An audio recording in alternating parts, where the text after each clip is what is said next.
I'm just still trying to wrap my mind around, and maybe I've already lost the thought, but so we keep ourselves so busy because we're afraid to face the truth of things.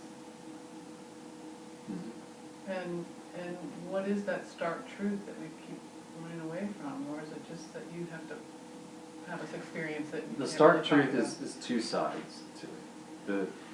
The beautiful, paradoxical, strange side is that there's only one spirit. There's only one consciousness. That's what we are. Right.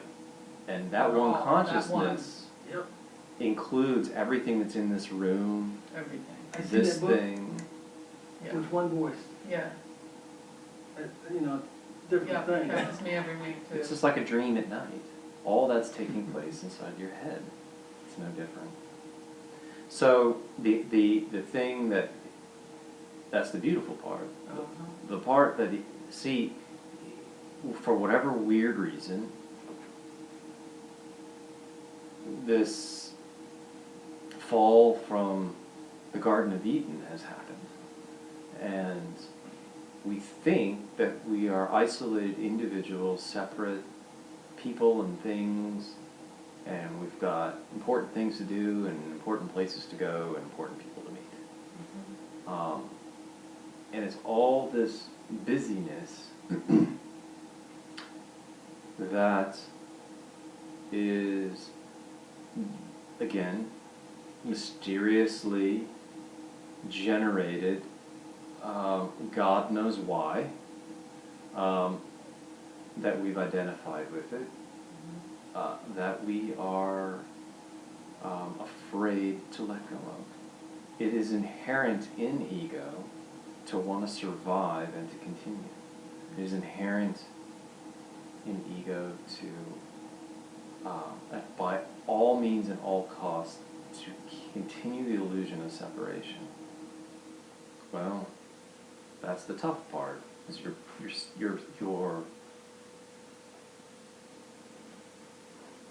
takes some courage to meet that and to face that. And again, it's a mystery. It's like I can't explain why that has happened. I don't know why, but it has. And so the bottom line is, you can philosophize about these matters till you're blue in the face. The only thing that really matters is, are you in pain? Are you suffering? And if you are, great. And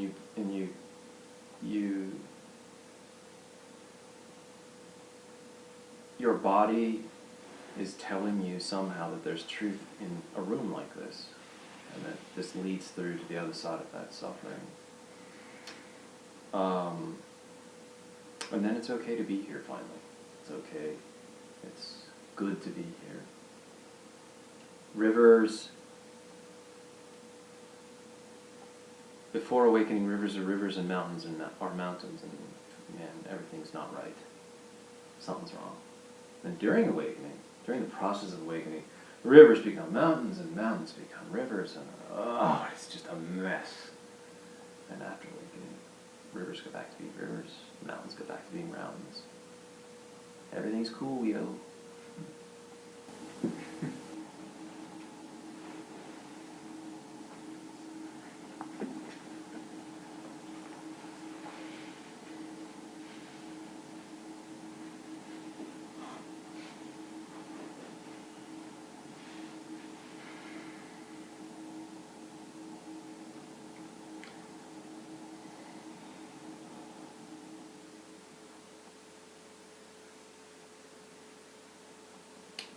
Tonight's Blue Collar Enlightenment class, we're going to talk about Seeing Ego Part 2, which is eating, talking, thinking, and emoting.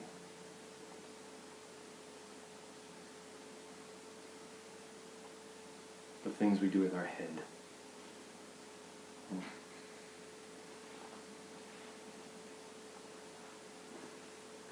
This is the part of the class where heads roll. I brought my cutting board tonight. Oh, no.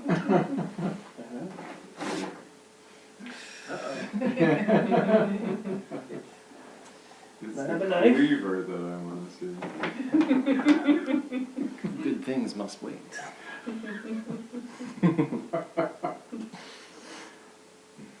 Yeah, the head's the problem, isn't it? That's where the vast, for most of us, that's where the problem resides, is the things we do with our head. I had that when I was, oh boy, in my late 20s. I had a really good friend, and we were both in Adi Dam together as friends, and both had same sort of sarcastic, seeking, isn't life pathetic, same sense of humor. And one of our ongoing jokes was just about basically the human body being a tube. And it's all about the things we stick in one end of the tube and things we stick in the other end of the tube. And that's really it. We're just walking, talking, sort of tubes. I mean, I know it's really crass, but it was somehow, it was just to alleviate the real suffering that both of us were going through. We always were willing to go to the deepest, darkest, most sarcastic, funny places, which is a little bit what we're going to do tonight. Because seeing ego, in seeing ego, there needs to be taboos broken, and so that we can see through the things that mind and eating and talking and emoting, so we see what's happening in those areas. And oftentimes we're hiding or glossening over or shining over these things. And part of the awakening process is seeing them very clearly, good or bad, high or low, sophisticated or not sophisticated, deadly dry serious or wet and sarcastic and funny. All of these things.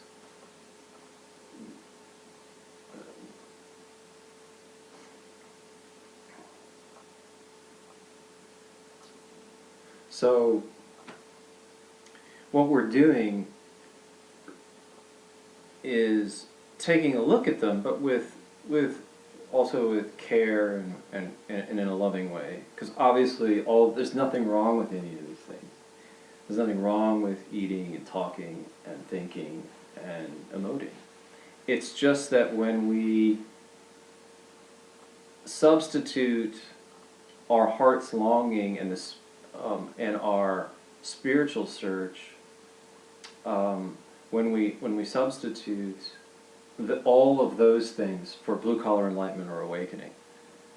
In other words, those are the consolation prize is thinking, eating. That's where suffering lies. When we're doing all of those things, not naturally or just as they arise, but neurotically and indulgingly, that's where the suffering is. And when we can alleviate ourselves and see ego there, then we relax. And those things just become natural and normal. And sure, I think. There's nothing wrong with thinking. But I'm not thinking in a neurotic way, in an unconscious neurotic way, because I'm unfulfilled in another part of my being. My thinking isn't chronically churning because I have a hole in my heart. I'm not chronically eating because I have a hole in my heart. So that's what seeing ego is about, really. It's just seeing the difference between those. And maybe this seems like obvious to some. And some parts of it seem obvious, but you'd be surprised at actually what. We might cover 10 different topics tonight, but maybe one of those things you haven't truly seen. An ego can hide behind the smallest damn pebble, let me tell you. So all of ego needs to be seen in order for awakening to blossom into bloom. All of it needs to be seen. And it doesn't take but a grain of sand for ego to hide behind. So that's why we go through it all. and you see it all, and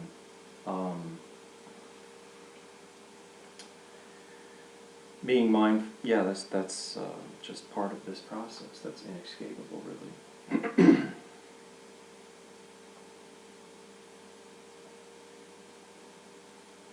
And then there's the then there's the spiritual problem, is that these elements, due to their especially thinking and emoting, they're more subtle. So spiritual people tend to neurotically seek through subtle and in more sophisticated ways than someone who's just smoking cigarettes and drinking beer. They're seeking, but they're not seeking in this very subtle, neurotic, spiritual way. And so that's a trap. That's a very common spiritual trap. Is that our seeking becomes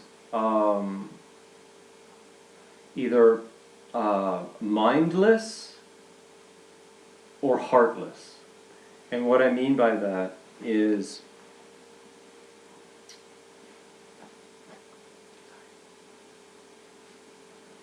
in taking a look at emotions and in thinking, is that we've all met people who are just far too sappy and gleeful and syrupy and accepting of all things and lovey-dovey, and it's like, where did they leave their brain?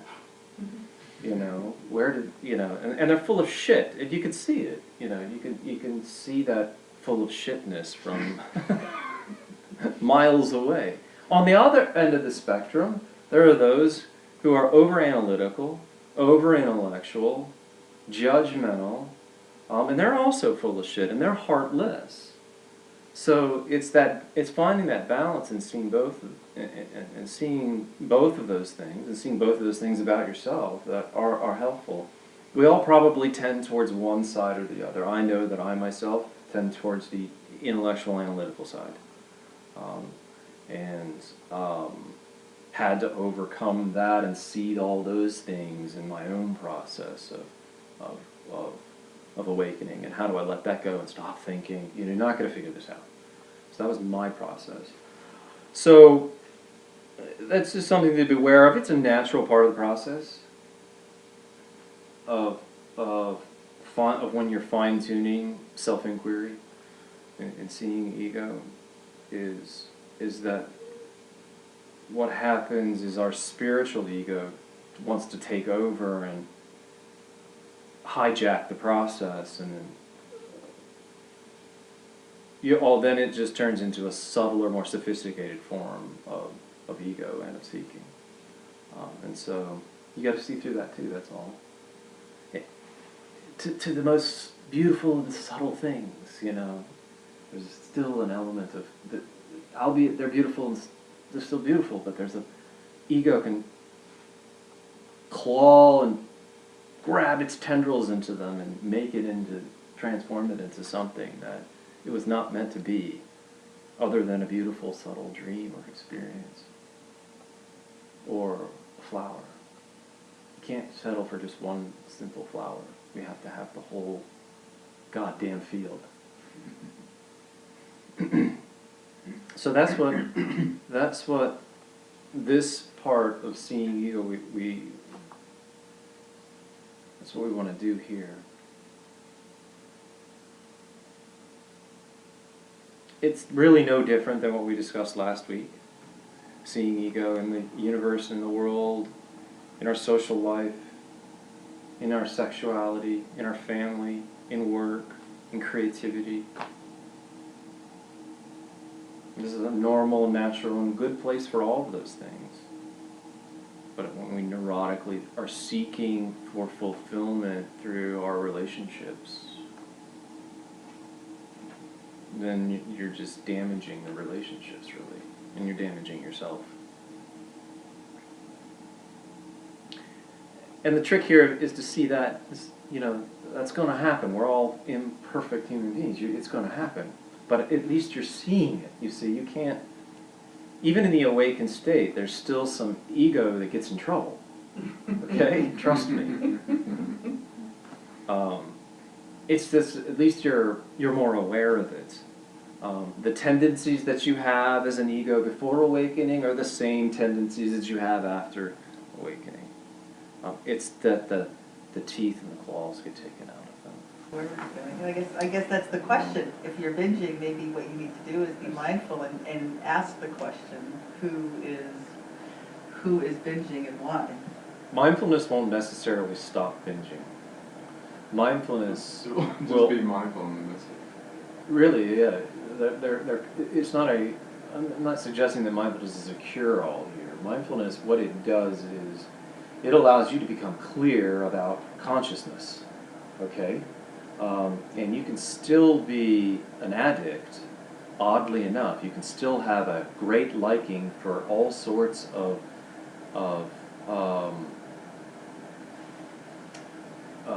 food items or drink items or tobacco items and be awake. There have been plenty of teachers who've been addicts, actually. Chogyam Trungpa. I do believe Nisargadatta Maharaj, actually, was it him that sold cigarettes? Was a cigarette smoker in a market. So therefore the body still has the addiction, but their being is awake with that? Something like that. In other words, whatever they did get through, they did enough work to get through to awakening, but the body, yeah, it was still, there was a, again, consciousness flips, so ego is still here, so, well, personally, this body and mind,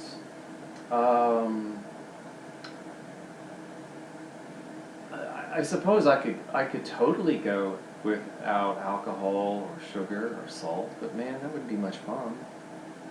And while I just wouldn't like. Why would I want to do that? I'm not stuck.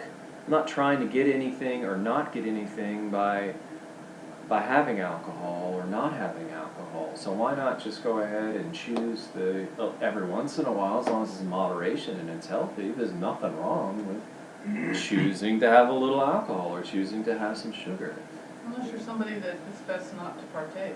Well, this is true too. Chogyam Trungpa probably shouldn't have. I don't know if you know who he is. You've heard of the Naropa Institute. There's a whole publishing company that began by Naropa Institute Chogyam Trungpa, which is called, I can't remember right now, but it's big. So he died 47 of alcohol poisoning from drinking too much. He was a drunk. But he was a mindful, aware, awake teacher. Paradox. And he still drank himself to death. Pretty much, yeah. That is a paradox. Isn't that strange? I can't. But look at. There's been tons of teachers though that have had that issue. Osho was a big laughing gas. Really? Yeah. Is this a Zen teacher? Osho, Bhagwan Sri Rajneesh. He was addicted to laughing gas. Many teachers are, of course, involved in all sorts of sex scandals with students and whatnot. So there is. Again, what we're doing here, let me be clear on this, is that we're pushing you through the funnel. We're taking you down, we're pushing you, we're seeing you, you're getting down there, and then once you get through to the other side, there's a kind of a release, and you're done, you fought the dragon, okay? The video game has been won, all the bad guys have been killed, alright? But so what do you do now? So whether you have ice cream or not, it doesn't really matter. It's not going to prevent you from winning the game. You've already won the game. And frankly, being here, paradoxically, it's like, well, you're here in the game, and there's this ride, and this ride, and this ride, and this thing's to do, and this thing's to do, and you have no reason to be an aesthetic. You have no reason to be other than maybe health or Unless you notice that when you eat something, there's a response that's not really comfortable. So yeah, it tends to be paradoxical, and it's like it gets tricky. All I can tell you is the tremendous value that is there in being able to see ego where we get stuck in it the most. Adi Da used to talk about money, food, and sex. Those are the three places. Yeah, those are the things that he said. I mean, getting your life together, right relative to money, and getting your life together relative to sex. You know, are you bouncing around from one person to the next? This is in the 70s too, when there was a lot more in the spiritual communities, a lot more free sex and love. And then money, food, and food. He wrote a whole book called "Eating Gorilla Comes in Peace." Say it again. The eating gorilla comes in peace. He had all sorts of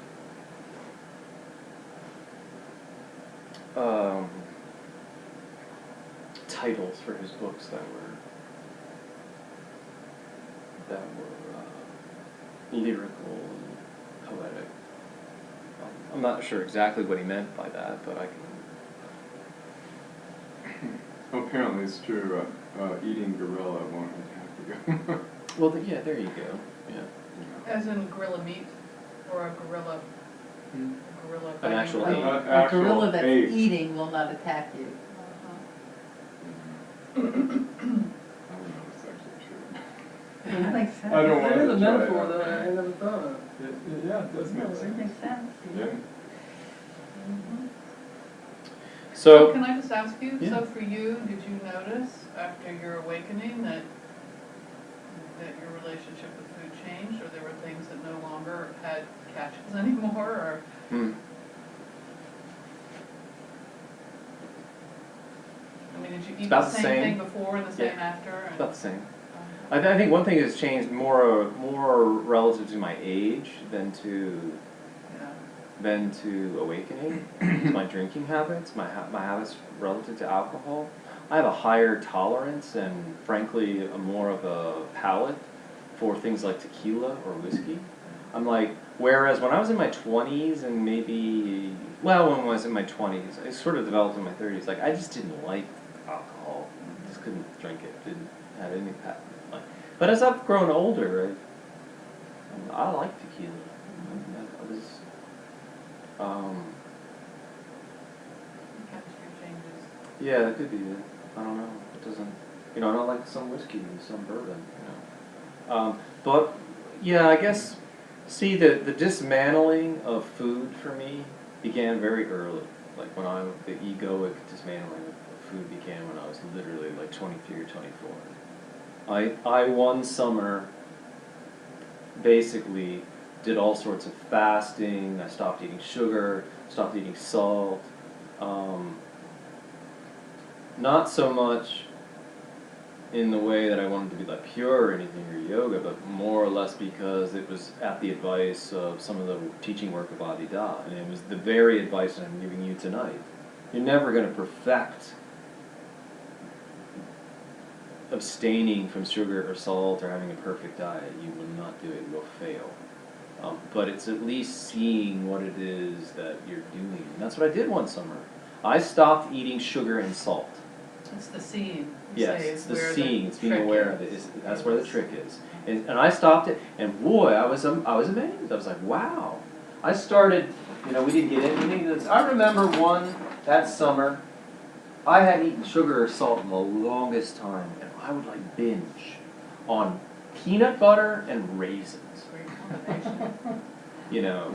There was That's sweet. They're both sweet. I was looking for, in other words, I was trying to find my sugar fix Yeah, through something that didn't have a lot of sugar in it, but at least there was some sugar, that's sweet. And I would just go, I was like, what am I doing? And then I became mindful of the fact that even me, who I thought had good health and had a good diet, and I didn't have any hang-ups I thought about food. Lo and behold, there I was, stuffing to get my fix. It wasn't because I was hungry. It was because I was just felt empty and alone and sad and depressed and unfulfilled inside. And boy, by doing this, that just relieved it. I really clearly saw my relationship to sugar and salt. And then I remember also, it's 9:35, just to let everybody know. It's just, another element too was that I was for a while, I had the crossing, I did Kundalini yoga, which is very much about you gotta purify yourself. And then that kind of crossed with Adida. And I hadn't had a candy bar in like 3 or 4 years.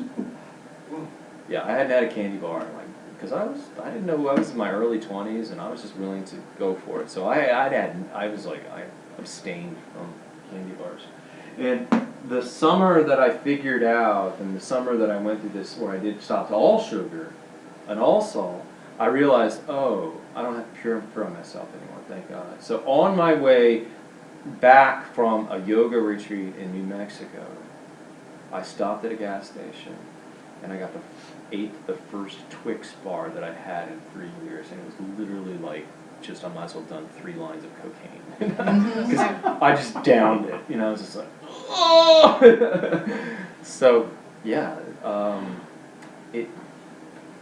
I don't know, I saw through it. That's all that's, when Saw through it. I saw through it. I saw through what I was doing with the candy, with the sugar, and with the salt. So what were you doing?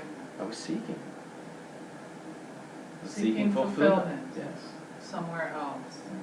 Yes. Okay. I think I'm starting to hear you Yeah. now.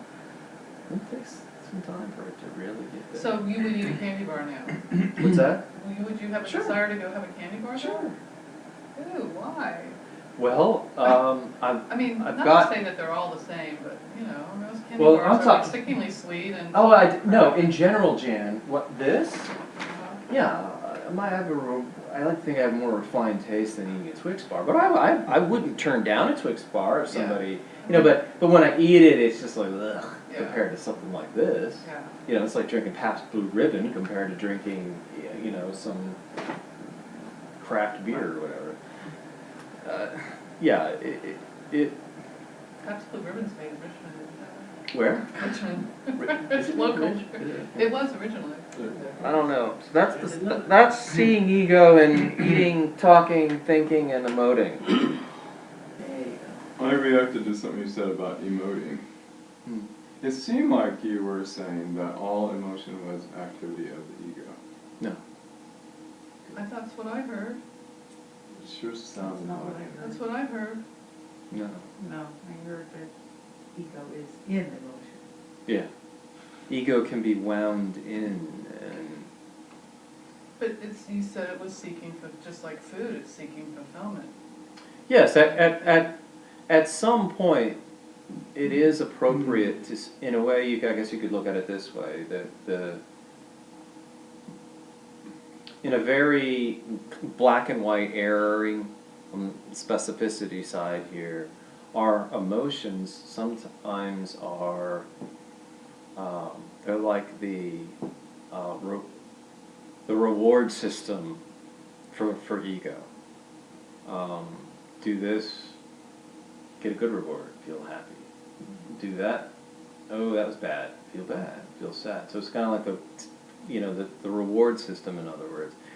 There's nothing inherently wrong with the full gamut of emotions. It's that you would be surprised how many of us indulge in anger, indulge in depression, indulge in sadness.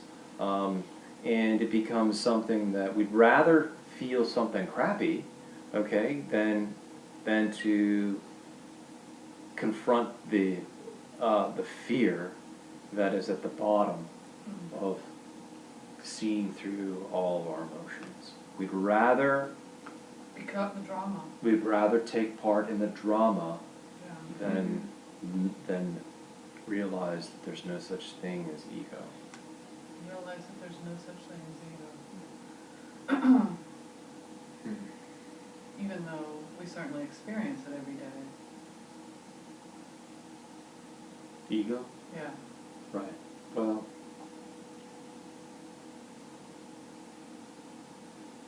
Is this another paradox? Yet another paradox? yeah. It doesn't. I do Ego have a, exists, ego doesn't exist? I mean, this is where I don't like to talk about ego as a thing. It's an activity. Mm. There is no such thing as I an ego. It's an see. activity. I see. Ego isn't a thing. It's an activity. It's something Oh, that I we're see. doing. That makes sense? Yeah, so all these things that we do, all in the name of There you ego. go. Yeah. You're doing them. There's I'm no, gonna the have to ego work is on not a thing. Yeah. Ego isn't a part of you. There's no ego up here in your mind. There's no separate, Isn't? there's no separate you. There's no separate Jan. There is no like subtle part of Jan that will someday realize the greater subtlety of the universe. It does not exist. That's not there. There is no separate anything outside of you. There's no, other than the meat and bones. Let's just boil this down. Other than the meat and the bones that's in this room right now, there's nothing out there. And when you suddenly discover that there's nothing out there, all of a sudden you are everything that's out there, and you become everything that's out. Then you realize, oh, there is actually something out there, and that becomes the true paradox.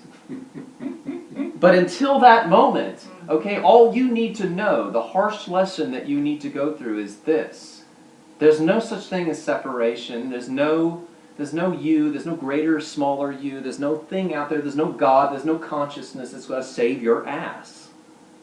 This is it. Right here, right now. This is it. I know that sounds stark. It's not, Bill will attest to this, it's not as stark as that. But in many ways, there's kind of a, I'm shuffling you down into this pipeline, okay? Where things get dense and a little dark and a little scary. But once you pop out the other side, you'll see, oh, it's okay after all. Does that ring true there, Bill? How does that work for you? And and by the way, I don't want you to sit there, because I really respect where you come from. You're the teacher. Yeah. But, I'm just a student. Oh, I yeah. don't want to take anything away from well, I anybody. mean, but again, I'm not. But my experience is a little different. Yeah. Okay. Great. The ego isn't as much as, like you said, a thing, but it is. I'm aware of it. It is still part of me. Yeah. Okay. It's something that I can see now that before I couldn't. In my awareness that I am now, I can see the ego. I can see what it tries to do before I do it. It's not something that I wouldn't put it as a thing, but it's part of me. Right. It is in some sense. I mean, it's like my shadow. I can't get rid of my shadow, but it's, Yeah. but I know what it looks like now. Before, it was all the time there. It was always in control. That's the difference. That's the difference I see as far as the ego goes. And then when you go back to that nothing and everything, that's exactly right. There's nothing, absolutely nothing. And then you are part of everything that's here. I mean, it's a paradox. It's really a tough thing to talk about, but it is true. The nature of being a human being involves experiencing ego, being busy, keeping you busy, always busy with something. That's right. So this is what self-realization is. This is transcending the ego. This is seeing ego. This is wow, I'm suffering here. This isn't working. What do I need to do to end this suffering? Go ahead, Bill. Pick it up. It's like looking in the mirror, looking at you. Looking yourself in the mirror, looking at you. That's, to me, that's what it. That you're in the mirror looking at you. Yeah. Yeah. That's a good way. I like that. Yeah. I mean, but that's what it. That is really good. Seeing the truth of things. That is really good, Bill. I like that. And you say, you know, Yeah. who's that guy? Yeah. And the other guy says, who's that guy? But it's true. It's really the way it looks from my perspective.